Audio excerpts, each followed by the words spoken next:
guys. You're listening to Beauty Bytes with Dr. K, Secrets of a Plastic Surgeon, and it's time for a podcast. Today on the podcast, I'm interviewing Catherine Maley. And guess what, guys? I've been following this lady for probably 20, 25 years. I feel like I ran into a book of hers during residency surgery training, and I thought, wow, this woman has it going on, and she understands the business, the aesthetic side of business.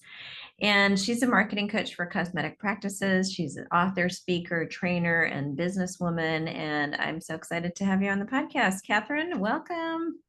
Thank you so much for having me.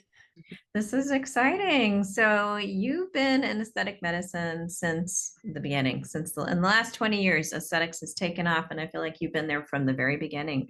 And you recently, well, you wrote a book. It's been in publication for quite a few years now. It's called Your Aesthetic Practice, What Your Patients Are Saying.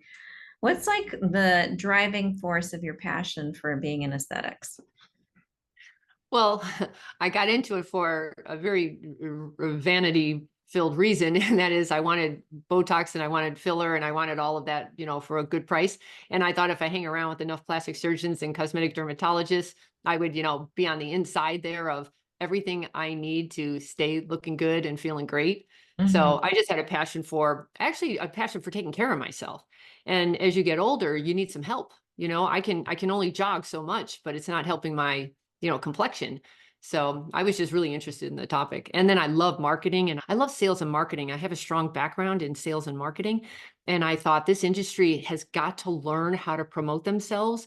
When I got into this 24 years ago, they didn't know how to market themselves.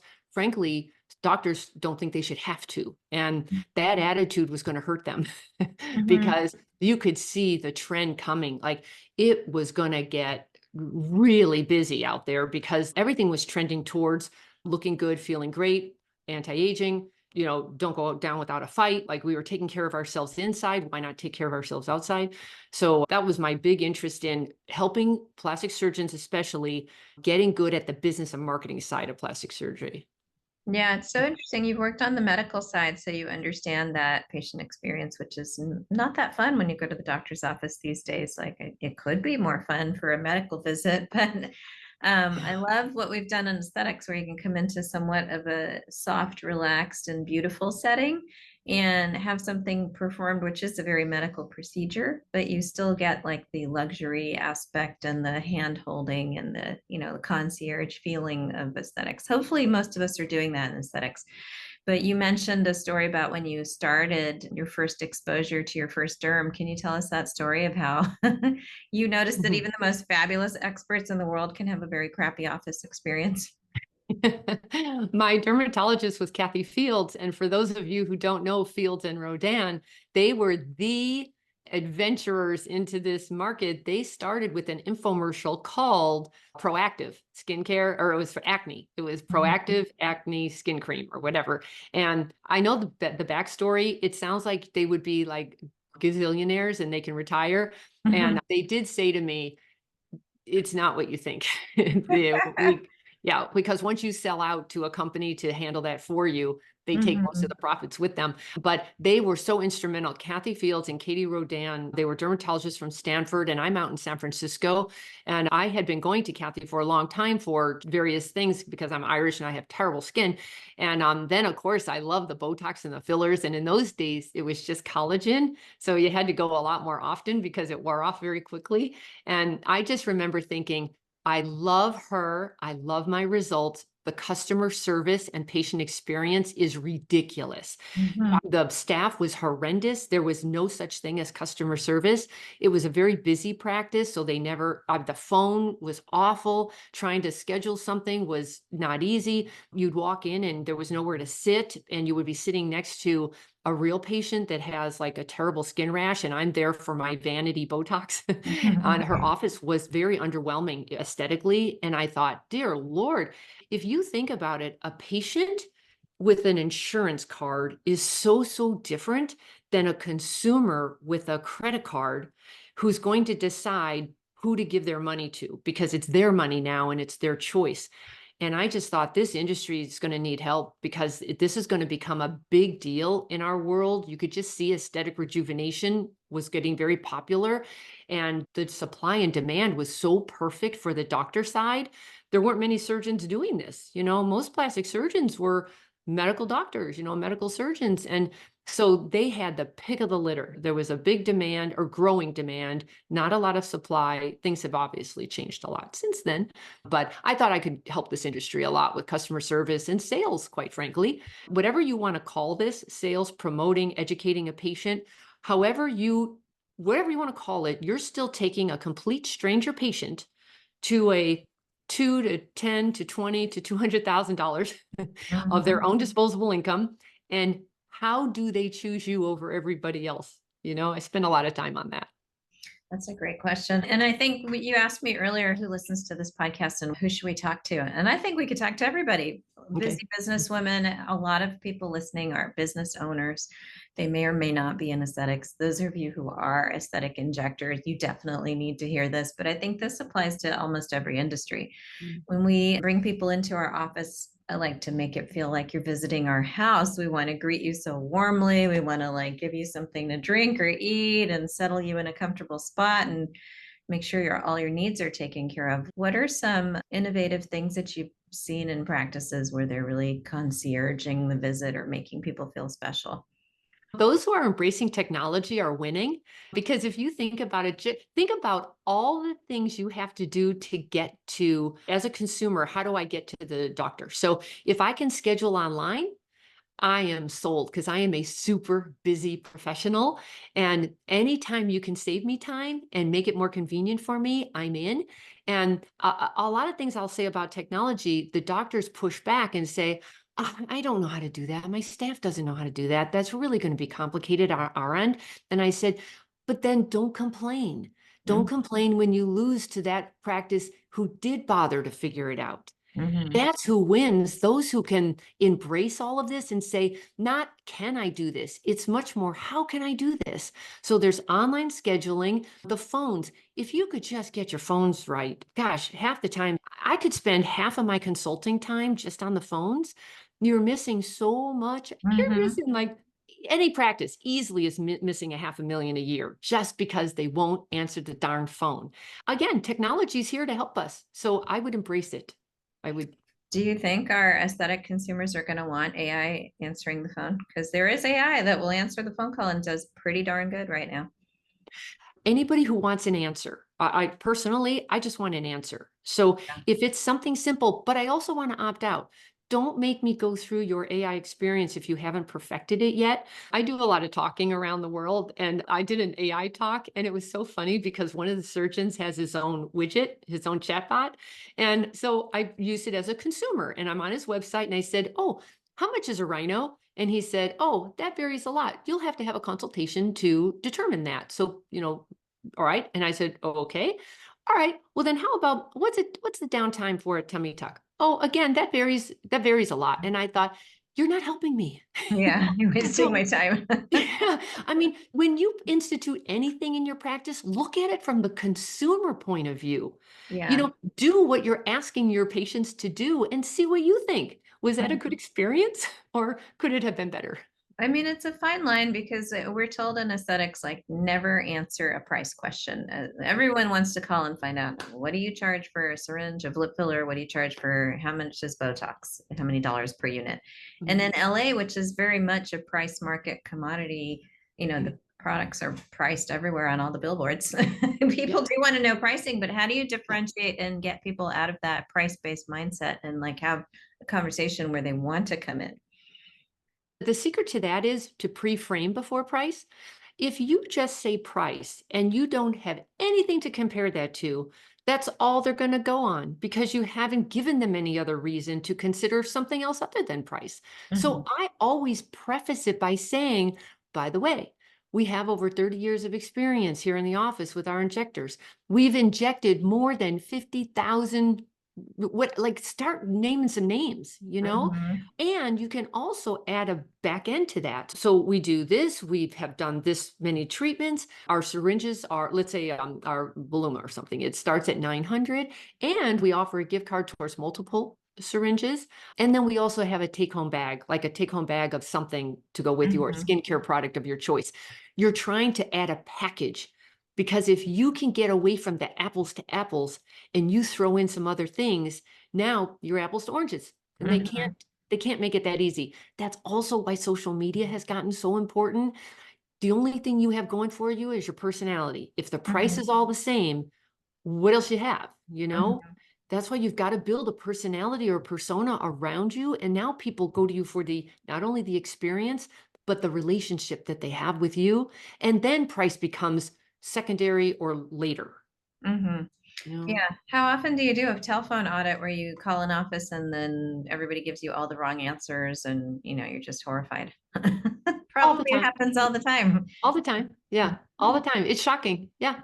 And Shocking. then how do physicians or business owners actually convince and train people to stop that? Because I feel like we do a lot of that training, and I work with a lot of companies lecturing on marketing, business, branding, the patient experience, and I'm like constantly preaching the importance of this. But then I'll turn around and I'll hear someone say exactly the wrong thing, like the moment that I'm not paying attention. So, how do you get that into staff's head? Well, I'm a big proponent of scripts, and some people say, oh, but they make me sound so phony. Well, it's only because you haven't used it correctly. Like I use scripts, everything I do is scripted because I have a little ADD and I'm all over the place. And if I'm not following a script, it's so easy for staff to go off on these tangents. They end up in rabbit holes that they can't get out of. Now the call is taking 10 minutes instead of the what it should take is about 2 minutes because they're not there to do a consultation. They're there to give just enough information to then ask that next question, which is, when can we see you? So I have a very simple phone form that I follow. The staff who do it and practice it and get good at it, it has made their lives so much easier. And they always say to me, thank you so much. I knew I wasn't sounding right, but I didn't know what else to say, and nobody told me what to say. So I've been winging it. That's the Mhm. last thing you want. You don't need anybody winging it. A truly professional practice is so different when they have consistent processes in place and the patient visit is consistent. Like when I call a certain place, I always get the same experience. And that's how you're seen as different. You Mhm. know, how many times you call some place and once you loved it, the next time it's like, what the heck happened? And it's Mhm. the consistency we're all looking for as patients because yeah, I'll give you all of my money if you can make my life easier and Mhm. faster. And it's not about price for a lot of people. I know they say it is Mhm. until they have gone with price and got what they got, which is Mhm. crappy service, crappy results, a terrible experience, and they're not feeling good about it. And I think, well, it's still true. You get what you pay for. I would look at more than just price, quite frankly. Yeah, I definitely agree with that. On social media, are there some trends that you think are super important for offices to embrace and go with? Social media is so funny. Here's what I've learned with, especially with plastic surgeons, most of them do not have the personality for social media. And Mm. I always say, God, if you could get your staff to do the fun part, the entertaining part, so many staff have so many interesting skill sets that you didn't know about until social media. If you can get them involved, I love it. I think it's a great team building effort in your Mhm. practice. If you can all get together on the non-medical or non-surgical side and say, come on, team, let's do some fun stuff here. There's so many creative things you can do. You can use CapCut or a lot of music, and there's so many fun things you can do with video that make you look really entertaining. But even little things, like if you're really like a killer yogi person, you could literally have yoga Friday mornings, and Mhm. just 5-minute yogi sessions or something. Or if you're a Zumba dancer, let's do Zumba once a week. The secret is to develop that audience who loves you. And you can't just stand there, like you need something, a theme. I love a theme idea. So if you like to dance, Zumba, exercise, meditate, anything you Mhm. have about that. And then if you are a fun personality, bring that out. The whole world has become they like to buffer a lot with entertainment. Yeah. It just is the way it is. So if you're trying to get an audience, I would try to preface it with education. I would say more like 30, 30, 30. Like let's say 30% education, 30% entertainment, and then 30% is informative yet compelling, you know, maybe ask for a little something, but you can't be a commercial. You have to entertain and grab attention. You know, I'll tell you what I would do if I was in a practice. Let's say I'm in a practice in Maine. Yeah. Just go check out somebody over on the West Coast, you know, nowhere near you. But somebody who has the same specialty, check out what they're doing, you know, and Mhm. just see some of the ideas you like. And you never want to steal ideas. You want to swipe and deploy ideas and Right. make them your own. Those Yeah. are kind of the content ideas that will help to grow your platform, I'm sure. Do you Mhm. think websites are still super important to drive people to your office? And any advice on building or setting up a website? The websites are getting tough. AI, Sure. I don't know if you've dabbled in AI at all. You know what's happening? I have my AI open now all the time. I'm finding instead of Googling, I'm going to AI. Yeah. And that's really interesting because now I'm bypassing all the search engines that Google was going to give me. I do believe because I have a blog post of over 500 blog posts and I'm researching this constantly for the surgeons. I always say, please keep doing the blog, you know, keep blogging on your website, keep your website up to date. Certainly use your search engine optimization people to keep you ranked, but it's obvious it's hurting. It's Hmm. hurting because Google's not going to put you on the first page anymore. If you've noticed, it's all ads. Yeah. They have to take care of their advertisers. And Hmm. if they don't do that, they lose that advertising. And even if they were going to put organic up, look who you're competing with. The American Society of Plastic Surgeons, the American Society of Aesthetic Plastic Surgeons, the American Academy of Cosmetic Dermatologists. You know, they'll rank them way over you, the solo practice. So in today's world, put a bunch of poles in the pond. Don't Hmm. count on SEO. Don't count on your website alone. Don't count on just email marketing. Do everything. That's great advice. Yeah, you're absolutely right. I am using AI a ton in the office. And I think my first instinct is to go to ChatGPT these days as opposed to going to Google. And I don't know if it's turning into human brain laziness or what, but it's so super fast and you don't have to search around and skip through all the ads and like figure out, looking for the spam. And we use Perplexity a lot too, Perplexity because it Mm, gives some references of where it finds answers. yeah. But yeah, I think a website is still important. You're absolutely Mhm. right. Blog posts and SEO optimization. Do you have any tips for good search engine optimization for us? Well, think like a consumer. Pretend you're in front of your keyboard and you've been looking at the mirror. You have something about you that you don't like. We Yeah. women are brutal about this. We have been, Yes. you know, degrading ourselves in the mirror forever. By the way, in my book, I asked them, how long had you been thinking about making a change? We women will torture ourselves for years Oh my before God. Yes. before we It's decide age to do 20 it. when we're our most beautiful. We start picking ourselves apart at age 20, really. Isn't that amazing? I look back now and I feel for these girls because I hear the calls and they're already thinking about a facelift at 39. And I I think, know. Oh if my you God. think 39 is tough, oh, Just wait. yeah, wait. I mean, what is going to happen to them? I feel for them because hopefully by then they will have gone within and the answers are within because Yes, the meditation hopefully has started, but you have to have a lot of because self-love and acceptance. I think when you become a real woman, when you realize it's not all about external beauty, you have to although find value in yourself somewhere else. the older I get, the more I realize we all work on our bodies. You spend a lot of time on your body, or you spend a lot of time dressing it, you know, Yes. or just perfecting it as much as you can. And then you start looking at your face and going, okay, what else can I do there? You know, because the face seems to be a little different than the body. Now there's the face, especially the aging face. And now you start chasing that. I call it chasing the face. You can spend a fortune on that with non-surgical, and you can spend a fortune on all of the non-surgical before you finally have the guts, you know, to go to Yeah, surgical. yeah. But then don't you also work on your mind? Like, don't you read and learn and You know grow what? and People don't study? these days. It's crazy. And Okay. even I feel my own brain has a hard time sitting down and reading. I'm also like an ADHD kind of a girl. But I used to love to just sit and read and bury Yes. myself in a book for 200 pages, but that is so hard these days. So I do think we need to retrain our attention span brain. That's so true. The book has to grip me a lot sooner than it used to. Yeah. I could hang in there for 3 chapters before it picked up, and now I'm definitely not. Like, you better get there a lot sooner or I am out. And then you know what I Even do? I go to GPT and I say, "Can I get a summary of this book?" That's terrible. But back to that. So we have body, mind, and then spirit. And I don't know if this is, just because I'm getting older, but I've spent a whole lot more time on my soul searching than Mhm, ever.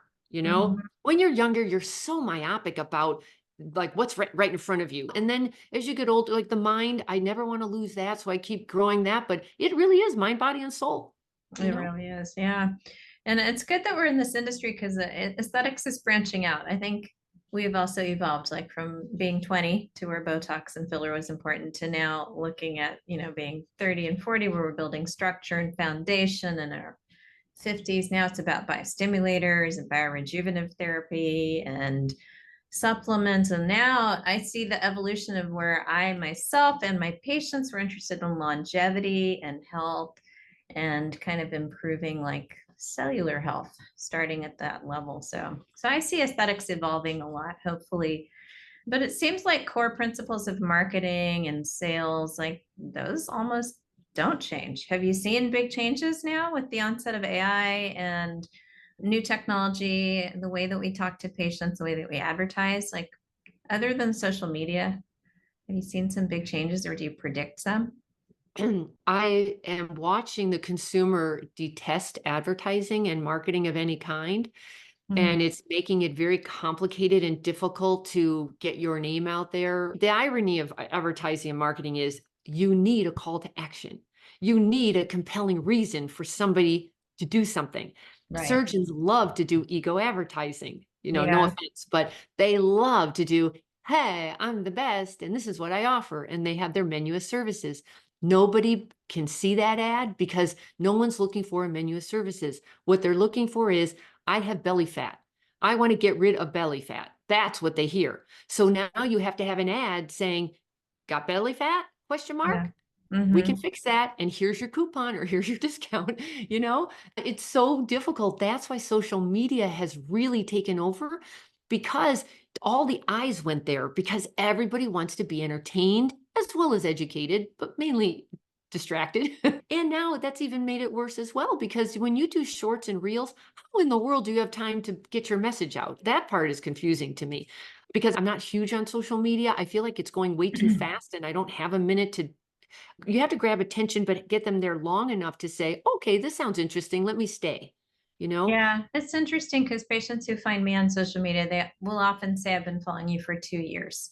And so it is a little 30-second snippet, but 30 seconds every day for 2 years, it adds up. So I think we Right. get to know, and something about being on film, like your personality and your essence and the core of who you are, whether you're genuine or whether you're very fake, it comes across.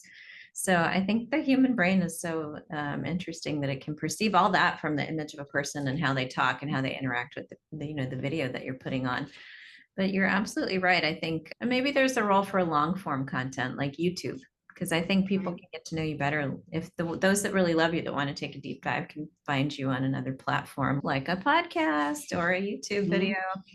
So that's been interesting too, to branch out in different forms of media.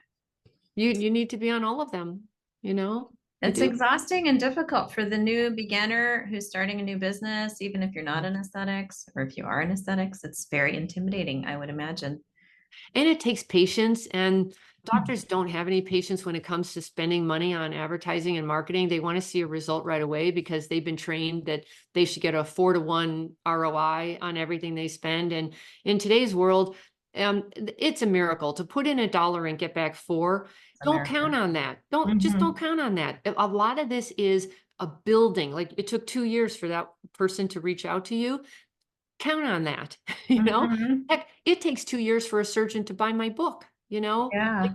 like, that's the joke. That is marketing and advertising. You stay put, and when it finally registers, all of that repetition finally pays off, but only for a very small percentage of your audience, very small percentage. I learned a Conversion. Yeah. million years ago, this marketing guru said, "Just so you know, just you might as well know this now, you're going to spend a fortune and endless nights and hours putting together all this marketing and advertising. Just know that only 2% are ever going to do anything with your efforts, but you Mm. can get rich off the 2% Oh my if you gosh. have a big enough audience. Put it into perspective. Yeah. Yes. One of my marketing people asked me yesterday, like, oh, I don't want to talk about this product anymore. Like, we've talked about it once, and I think I don't want to get repetitive. And I was like, hold on. We need to talk to the consumer 8 times before they make a decision that will convert them. So we're going to talk about lip filler or whatever it is, 8 weeks in a row before that person's going to actually realize that they do want it and they are going to click and they are going to reserve and get themselves in here. It's so many exposures that people take. Mm. Are there other numbers other than that, or is that still pretty accurate that takes like 7 or 8 exposures before you're actually going to get a conversion? Oh, I think it takes a lot more than that. More Yeah. than that, even. Oh, Oh yeah. my Oh, gosh. yeah. There's way too much coming at us. Look at your everyday. All of us are in screens all day and they're coming at us like crazy. What are the chances of you stopping? You can stop, but what are the chances of you stopping, digesting what that message is, Mm-hmm. thinking about it, and then actually acting on it? That is an act of God to try to take somebody from, I don't know you from Joe Schmo to, I want to give you money. There is nothing easy about that. And that's why in today's world, I would say, make sure you have a social media person or team on board. And you need people to help you do this. You can't do this on your own anymore. And that's more important than buying another machine, quite frankly. Get really good at patient attraction and conversion and patient Mm-hmm. experience. Spend way more time and money and effort on that because I look at it as a flywheel. You put in all that effort at the beginning, you set up your fundamentals, excellent patient experience, and that patient gets a great experience, has a great result. You follow up beautifully with them and they return, refer, review, approve their photos, and then they build your practice for you and it goes around and around and around. But usually surgeons don't want that. They want new patients. They said, I already know that patient. I said, that patient's worth gold to you. They Yeah. have a whole bunch of friends just like them. Why are you going after a stranger patient when you could literally nurture this one patient and get all of her friends and family and neighbors and coworkers and gym Mm-hmm. buddies? It's insane how much we lose focus off of what is actually making you money. I always, when I go into a consult at a practice, all I want to see is the numbers, revenues by age, revenues by zip code, revenues by procedure, Mm-hmm. revenues by referral source. Start there. Those people already gave you money. Go get some more. Mm-hmm. Very interesting. What are some other good key KPIs or key performance indices that we should look at? Those are all great ones. Well, especially for the phones, how many calls come in? You know what happens? Everyone says for their conversion rate, they say, oh, my conversion rate is 60%. And then I say, from what? Conversion from call or conversion from consult? Mm-hmm. And there's a big distinction there.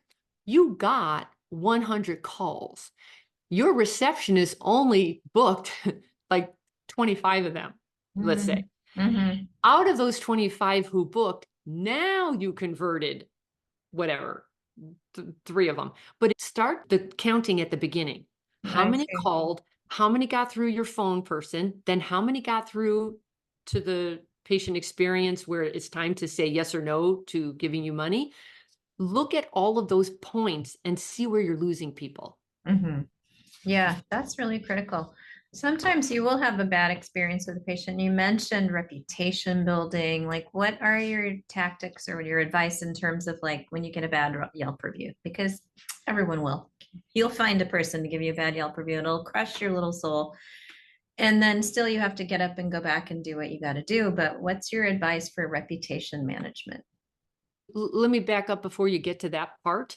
When somebody's in your office, I would have the front desk or the checkout people always say, so how was your visit with us today? You know, always get feedback. Always Mhm, get feedback. A patient will show you with body language, if not with words, that they're not happy. You know, mhm, mhm, too many surgeons or physicians just want them to go away. Like they're not happy either. There's not a good vibe going here. And the surgeon's now always busy when the patient wants to come back and talk to them about something. mhm, So a lot of this could be prevented if you would just handle it when it's still just a conversation and it hasn't become, because the reason they're going online typically is nobody heard them. You Mm, didn't hear them. And so they're going to go complain online because they have no one else to complain to. right. So please check in at the right moments when they had something done or a week later. How are things going? How you feel? What do you think? Ask them. They'll tell you. Mhm, They'll mhm, tell you, I'm not happy with this. What happens is they're not going to tell you because they're just going to disappear or you're going to reappear, on Yelp. You could have caught some of that. But the thing about Yelp, it's such a double-edged sword. Consumers love Yelp because it feels so authentic because they get to see all the one stars, and the patients just seem to be a lot more vocal on mhm. Yelp. And the surgeons dislike Yelp a lot, but the patients love it. So get good at Yelp, Mhm, first of all, get good at that patient experience. And then if you do need to, I would reach out to the patient. I know it's a little late now, but when it comes to Yelp, I would reach out if you know who that patient is. See, or just say right online, I'm so sorry, and say you're sorry. I'm mhm, so sorry. That's not how we do, how we take care of patients here. Please give me a call or call us and call me personally. That's another thing. I've been on Yelp where the response says, oh, if you have any problems, we'd like to talk to you about it. Email us at marketing@smithplasticsurgery.com. And I thought, Yeah. oh, that's not good. No, you should say straight from the doctor, text me at this number and let's talk. Like, Mhm. really? I mean, you have, and I know there's all these legalities. I'm just saying you have to deal with it. If it's just one periodically, it's no big deal. But frankly, if you're down in the threes, you have an issue in your practice. Mhm. It's time to give me a call and I'll fix things for you. But Mhm. something's horribly wrong, you Oh my know? goodness. So many challenges that we face, cosmetic practices with every business, Yeah. actually. What do you foresee as any upcoming important trends that we should keep tabs on besides what we've talked about? Well, the injectors now have an awful lot of freedom to do what they want. They can join someone else's practice. They can join together into these like little franchise things that are going on. There's so many opportunities now for the non-surgical. There's so much demand for the non-surgical. You can build a killer non-surgical practice of your own. And I would go with quality versus quantity. Mhm. Watch who you're marketing to. If I had my druthers, do I want a practice full of the 20-year-olds who want full lips? Or do I want the, let's say, 40 to 50 to 60 who just are not liking what's happening? That aging face patient. Yeah. I'll take that one any day. Number one, they have more pain. They have more urgency because they keep aging Mhm. more every day. They have more financial wherewithal normally because they've just been Mhm. on the planet a lot longer. And they care a lot more about their relationship with you and they're way more loyal, you Mhm. know? So that's what I would do. Pick your poison, pick who you want to cater to and work with and then build a group or build that community. Yeah, yeah, it's challenging because like even I would love to see more ladies in my age group, and Mhm. I think that, you're absolutely right. They're very loyal and wonderful people, and they just say, Dr. K, do whatever you want to me and just make me, Yes. we do whatever you think I need. Yes. It's kind of fun and very artistic process to work with them. So I love that. But then none of them want to be on social media. So I have to post all my beautiful 20-year-olds because they don't mind being photographed and videoed. So it's like you have to somehow attract your tribe with your vibe, but they want to be invisible and hidden. Yeah. That's really catchy. Check your tribe with your Yeah. tribe. That's good. By the way, the surgeons say that all to me all the time. The aging face won't be, I can't get photos. But then I say, well, then how did this other surgeon has 1,000 photos of face. How did he do that?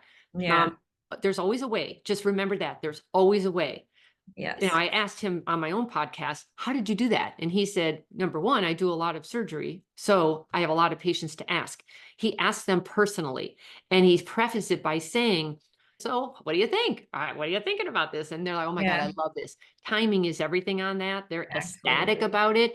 And he Mhm. says, if you don't mind, can I please show your photos to others because they need to see good work, or like they need to see this. You look fantastic. So you Mhm. compliment the woman, then you ask for a favor. Do you mind if I show your photos? And then oftentimes they'll say, oh, yes, I do mind. And he'll say, well, what if, can I just, I'm not dying to block out your eyes, but could I block out your eyes? And then they'll say, well, I don't know about that. And he'll keep cutting it down. What if I Mhm. just showed your lower face? You know? And Something. then, yeah. And then if they say, no, I just don't, he's like, well, can I at least get a review? You know? So he never leaves empty handed. Like he goes Yeah. right down the line. How far do I have to go before you say yes?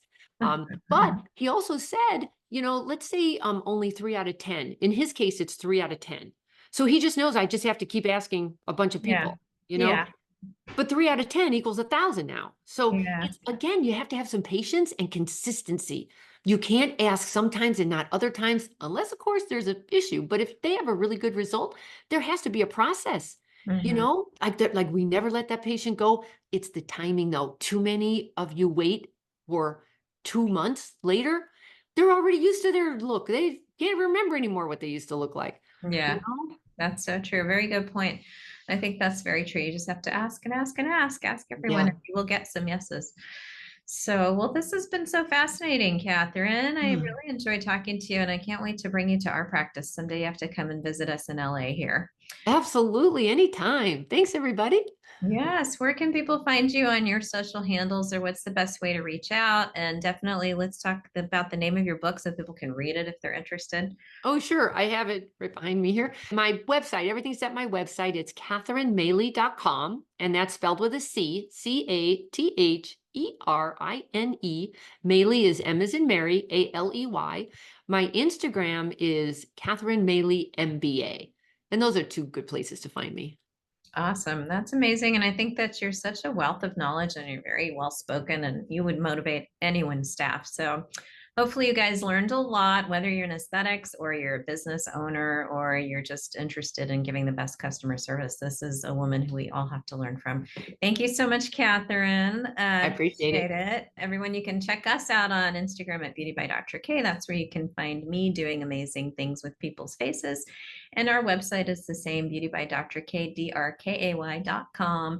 You can find our awesome skincare there and check us out for more teaching, entertainment, education, all the things that we do to keep people going and looking good and feeling good about themselves. That's it for now, guys. Stay beautiful.